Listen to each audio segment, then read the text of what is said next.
Fellow patriot, what if everything you knew about surviving the coming crisis was dead wrong? Take a good look at these numbers. This is the U.S. debt piling up faster than the eye can see, spinning out of control, until one day too soon, you're going to wake up with no food on your table, no retirement fund, no social security, no future ahead. And then it hits you. All these years, your neighbors gave you a weird look for being the conspiracy wacko up the street. Your own family ignored your concerns about the coming crisis while you tried to keep them safe, prepared, spending hundreds or even thousands of dollars, trying to find the best way to keep chaos at bay when the shit hits the fan. All these years, you were right, and you prepared. And now the shit has hit the fan, and it's nothing like you've ever imagined. In the blink of an eye, you realize you're just as weak and vulnerable as if you had done nothing to prepare. Fellow patriot, my name is Jason Richards, and I have a very urgent message for you. So listen carefully and tune out anything that might distract you, because I'm about to show you the 3 deadly survival mistakes you and 98% of Americans make, which will end your lives before this crisis even begins. So forget everything you think you know about surviving a full-blown disaster and get ready to find out the ultimate strategy for long-term survival that enables you and your family to prevail through any crisis and live even better than before. In just a moment, you're going to discover who's after your family and the simple, surefire steps you can take to save your loved ones from the greatest threat facing the U.S. right now. Like I said, I'm Jason Richards, a straightforward survivalist and the founder of the Family Survival course. But most importantly, I'm a red-blooded American and a true patriot just like you. Someone determined to expose the political and economic cover-ups of our time, even if it means risking my life in the process. And believe me, I'm up for the challenge. After spending half my life as a member of the U.S. Army, being deployed in both Gulf Wars and most recently in Afghanistan, I've seen more than my fair share of tragedies. And I know something you don't. Something that's going to make all the difference when this shit hits the fan. But I'm going to need you to keep an open mind to what you're about to discover here. Because believe me, it's no picnic. What I'm going to reveal to you is something no other survivalist, prepper, or friend of the people has ever told you before. For the last 3 years, I've been studying the causes and effects of the most dangerous financial crisis that ever hit us. The meltdown of 2007. And what I found is so terrible, it will scare the hell out of you. During my military career, I had the opportunity to meet a lot of high-ranking state officers and decorated military officers, all great people who knew a lot of state secrets. I have a lot of friends in the Army who've started noticing that something really bad is going on, like the retired Marine in this video here. I was a colonel. I'm a retired colonel in the Marine Corps. When I was in Iraq, I was in charge. I was the Ministry of Defense coordinator. My job was to man, train, and equip the Iraqi army in Al-Anbar, Najaf, Karbala, and northern Baghuz provinces. And I can tell you right now, Homeland Security would kick their butts in a week. What's happening here is we're building a domestic military because it's unlawful or unconstitutional to use American troops on American soil. So what we're doing is we're building a military. So it's called task organization. You take a command and then you attach units to it in order to accomplish the mission.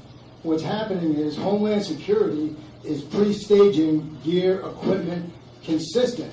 What they're trying to do is use standardized vehicles, standardized equipment. I saw a picture in the Boston Globe during the marathon bombing where there was a state police officer, actually there were 2 officers, they both had identical helmets, flak jackets, weapons, everything I wore in Iraq, only it was all blue. The officer on one side had a big patch on his back that said Massachusetts State Police. Another officer next to him, his patch said Boston Police. And so what we're doing here, and let's not kid about it, we're building a domestic army and we're shrinking the military because the government is afraid of its own citizens. The last time more than 10 terrorists were in the same place at one time was September 11th, and all these vehicles in the world wouldn't have prevented it, nor would it have helped anybody. So I don't know where we're going to use this many vehicles and this many troops. Concord is just one little cog in the wheel. We're building an army over here, and I can't believe that people aren't seeing it. Is everybody blind? Face it, the government knows what's coming, and they are preparing for your death. But before I go too far, I must confess I have some bad news. Being one of the most acclaimed survivalists of the moment also means I'm one of the most likely to be hunted down by our corrupt government. The powers that begin at the chance to see this page shut down. They have their watchdogs on my trail. I call them out for their repeated mistakes, their recklessness, and their share in the biggest cover-up in the history of the United States. Right now, they're wasting your tax dollars on hunting down people like us, people who are committed to exposing them for what they really are, traitors and criminals. So if you're planning on coming back later to see this, it will probably be gone. So please watch this till the end, because the disaster about to hit us is greater than anything you can imagine, more devastating than any earthquake, and more damaging to our economy than the Great Depression, and a whole lot more destructive than a Third World War. Because the gut-wrenching truth is that this time, we'll be fighting against our biggest and meanest enemy ever, our own government. According to this suppressed article in the Washington Post, the real terrorists are the ones running this country.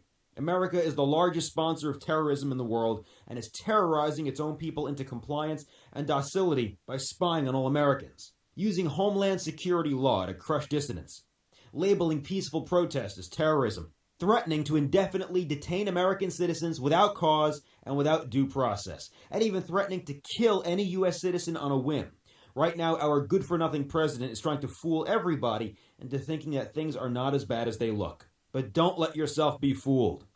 Now, if you're like most people out there, you're already under the tyranny of deadly survival mistake number 1, underestimating the risk.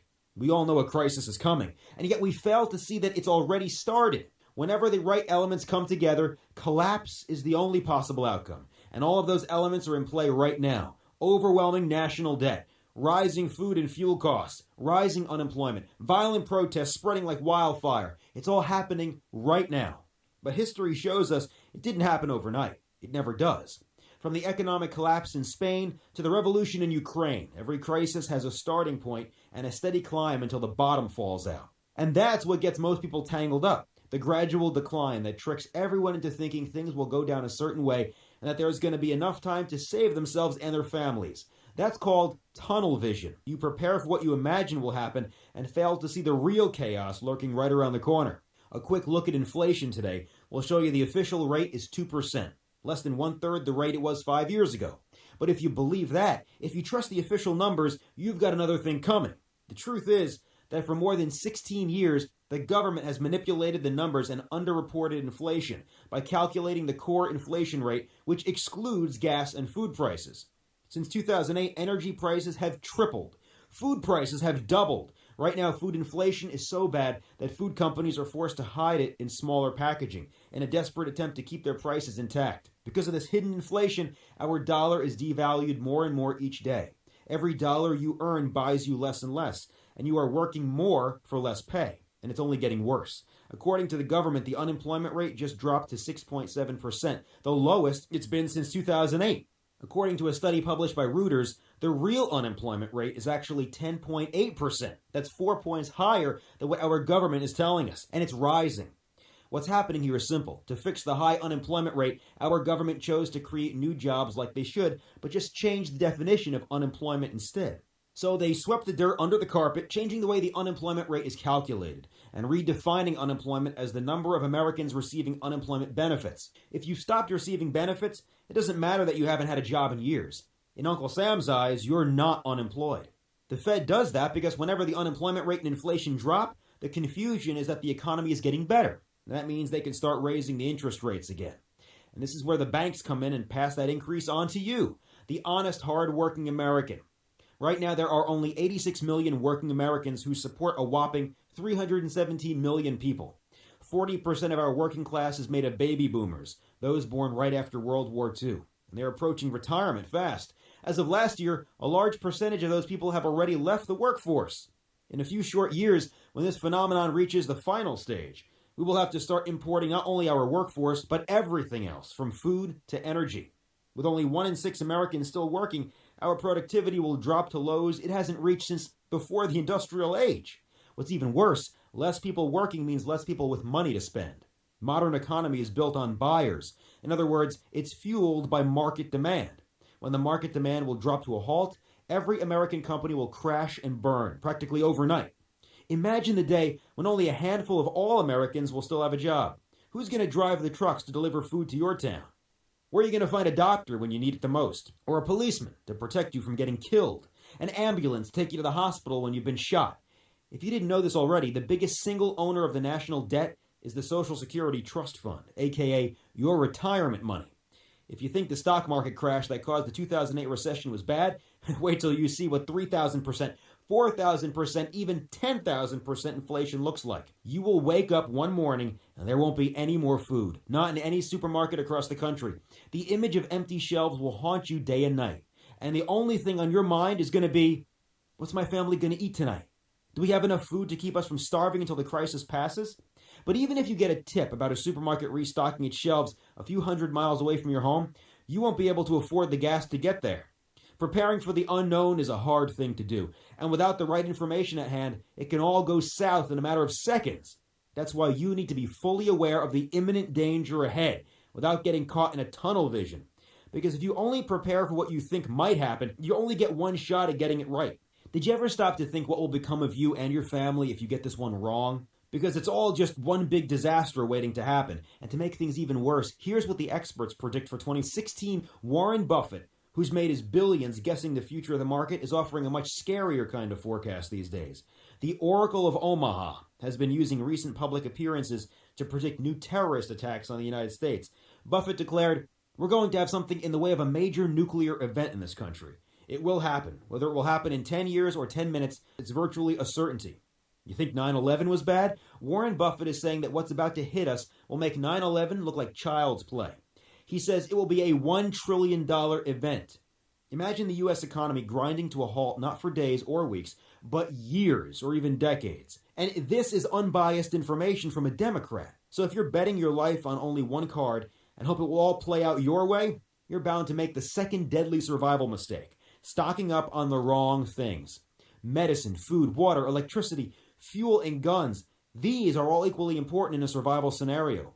If you don't cover all your bases, you'll end up at the mercy of others, the few smart ones who really know how to survive and thrive even in the worst of situations. According to a recent study called the National Climate Assessment, produced by more than 300 experts overseen by a panel of 60 scientists, we're already facing extreme weather events that seriously affect the economy, and it's bound to get even worse.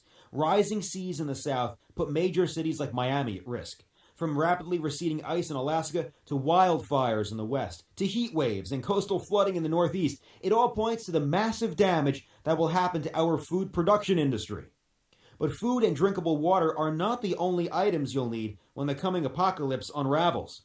There are a lot of overlooked items you'll desperately need in a crisis, from the right kind of clothing to independent communication devices. You're going to need them all to survive and thrive in the long run. And that's not all. Even if you stockpile everything you need for surviving a long-term disaster, you're going to still need the survival skills that will keep you and your family safe and sound when all hell breaks loose. Even the most advanced preppers out there mistake real preparedness with survival gear hoarding, and they completely underestimate the life value of survival skills that will save your life sooner than you ever imagined. Because I don't care what they say. You can have a cabinet full of guns and ammo. You can have MREs to last you and your family a whole year. You are still not prepared.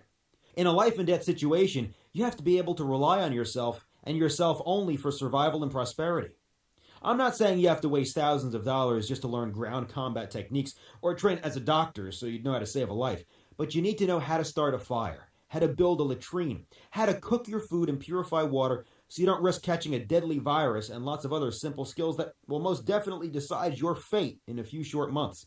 Ultimately, it's the often overlooked details, and not a rich man's stockpile, that will ensure your long-term survival. I mean, look, just think about it. If a whole country can run out of food, how can you and your family make sure you'll never go hungry? The good news is that there are ways, simple, easy ways, of making sure you never rely on anyone but yourself for food and water, even electricity. The power to save you and your family from the coming disaster is in your hands. And this revealing presentation right here is your best chance of becoming the one person your family and friends can count on when the shit hits the fan. The sooner you know these simple facts, the better your chances of survival. Which brings me to the third and most dangerous survival mistake. Chances are you're doing it right now when you don't keep your prepping a secret.